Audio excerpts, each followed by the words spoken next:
Class 6 math पूर्ण संख्या chapter 2B। Question number पहला, संख्या रेखा पर अंकित योग तथ्यों को लिखिए।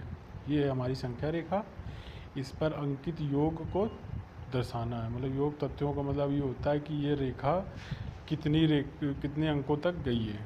तो देखते हैं पहले, जैसे ये गई है 0 से 4, तो ठीक, तो हम इसको पहली बात तो 0 के इधर वाली संख्या जो होती है प्लस की होती है, और इधर 0 के इधर वाली माइनस की, तो प्लस की 4।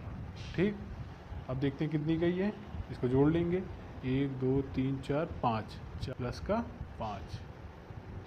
अब देखते हैं टोटल कितनी रेखा चली है 0 से 9 के बीच में, तो ये हो गई 4, तो हम इसको जोड़ देंगे 5 5 और 4 9, टोटल हमारी चली है 9। ठीक, ये हमें ये दिखाना था।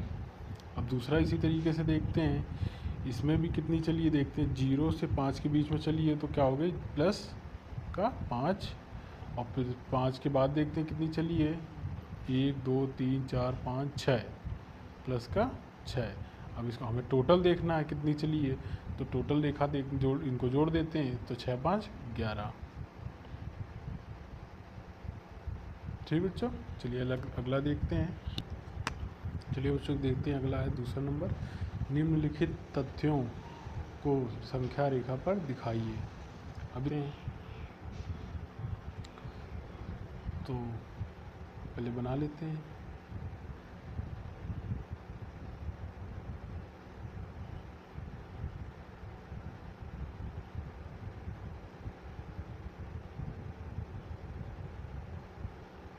ठीक,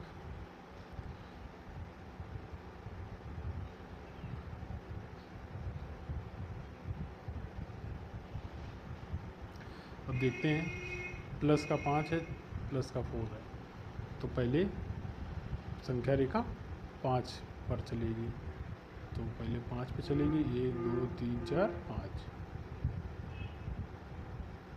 ये रो का निशान लगा देंगे, इसलिए कि हमें ये दर्शाता है कि ये रेखा दाईं ओर जा रही है, राइट साइड।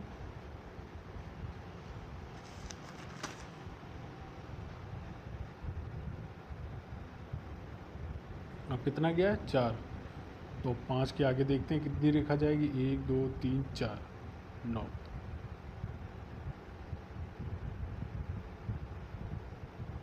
ठीक बच्चों, ये गई है प्लस का 5 और ये गई है प्लस का 4, तो टोटल कितनी गई है 9।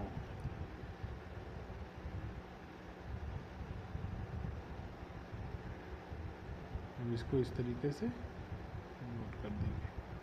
ठीक, ये हमारी हो गई संख्या रेखा, जो कह रहा था कि निम्नलिखित तथ्यों को संख्या रेखा पर दर्शाइए।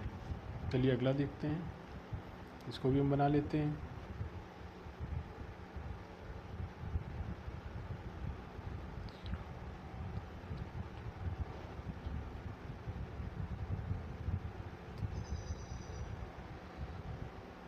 ठीक, चलिए दूसरा देखते हैं।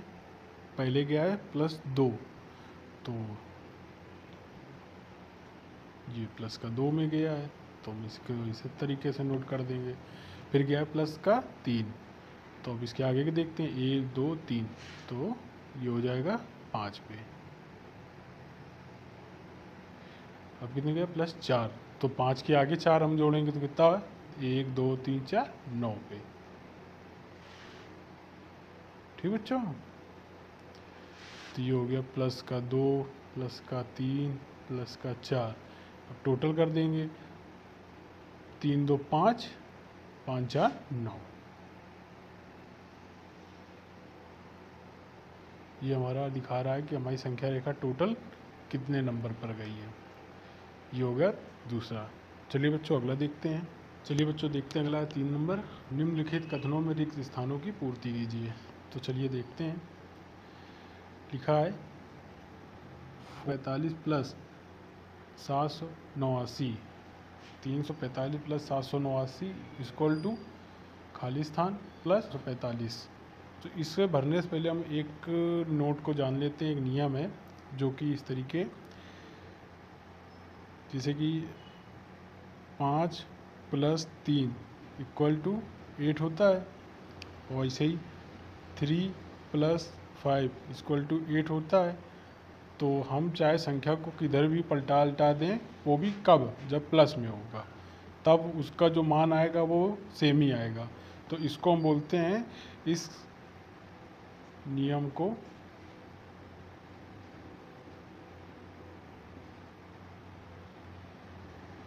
क्रम विनिमय।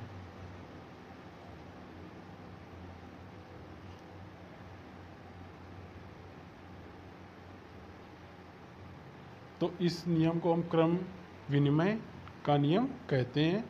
ठीक है, तो इसी के अकॉर्डिंग इसको होगा, अगला आगे ये होगा क्वेश्चन। चलिए देखते हैं कि जैसे लिखा है, यहाँ पे लिखा है 345 और यहाँ लिखा है 789 और आगे एक खाली स्थान यहाँ पे हो जाएगा। फिर 345 है तो यहाँ पे फिर क्या हमें आना चाहिए हमारे साथ, तो यहाँ पे 789 आना चाहिए। ठीक, ये हो गया खाली स्थान। केवल इस नोट को आप याद रख लेंगे तो आप आसानी से बाकी की भी ये डिजिट कर लेंगे। चलिए देखते हैं अगला, 2889 + 0। तो 2889 में प्लस 0 में कोई मतलब ही नहीं बनता है, इसको जोड़ने पर यही आएगा, तो हम इसे ऐसे ही लिख देंगे। ठीक है, हमें तो खाली स्थान भरना है। चलिए अगला देखते हैं, ये भी क्रम विनिमय का नियम लगेगा इस पर भी। 234, ठीक, 456, 789। अब देखिए यहाँ पे क्या है, 456 यहाँ भी है, यहाँ भी है, 789 यहाँ भी है, यहाँ भी है, क्या नहीं है, 234। तो हम इसको यहाँ भर देंगे 234। ठीक बच्चों, चलिए अगला देखते हैं। उम्मीद है आपको समझ में आया होगा। चलिए बच्चों देखते हैं, अगला है चौथा नंबर। पूर्ण संख्याओं के लिए घटाने की संक्रिया क्रम विनिमय नहीं है, 3 विभिन्न युग्म लेकर इसकी जांच कीजिए। आपको बता दें, क्रम विनिमय का नियम वही जो अभी मैंने आपको बताया कि 3 + 5 = 8 और 5 + 3 = 8। ये जो हुआ ये जोड़ में होता है, मतलब योग में। और इसको इसमें क्या कह रहा है, घटाने की, पूर्ण संख्याओं के लिए घटाने की संक्रिया क्रम विनिमय नहीं है। तो हमें ये चीज़ देखनी है सही बात है कि गलत, कि मतलब ये कह रहा है कि क्रम विनिमय का नियम घटाने पे लागू नहीं होता है। कुल मिला के ये है। चलिए हम देखते हैं इसी को। तो घटाने में जैसे कि अब हम लेते हैं 6 - 4 = कितना बचेगा, 2। अब इसको इसको क्रम विनिमय के नियम से देखते हैं इसको। फिर आगे 4 - 6 = -2 आएगा यहाँ पे। ठीक, और इसी तरीके से अगर हम योग में देखते हैं, जोड़ में, तो 6 + 4 = 10 और 4 + 6 = 10। जोड़ में क्रम विनिमय का नियम लगता है, जोड़ में लगता है। और घटाने पर क्रम विनिमय का नियम नहीं लगता है। तो हमने यही देखना था कि पूर्ण संख्याओं के लिए घटाने की संक्रिया क्रम विनिमय नहीं है, 3 विभिन्न युग्म लेकर इसकी जांच कीजिए। चलिए मैंने आपको दिखा दिया। ठीक, अभी इसको मैं ये इस तरीके से लिख दें, a - b = b - a not, मतलब ये बराबर नहीं होगा, इसका मतलब ये होगा। और इसको हम लिख देंगे a + b = b + a, ये बराबर होगा। ठीक बच्चों, चलिए तब तक के लिए इतना ही, फिर मिलते हैं नेक्स्ट वीडियो में। कृपया इसे लाइक और सब्सक्राइब करें।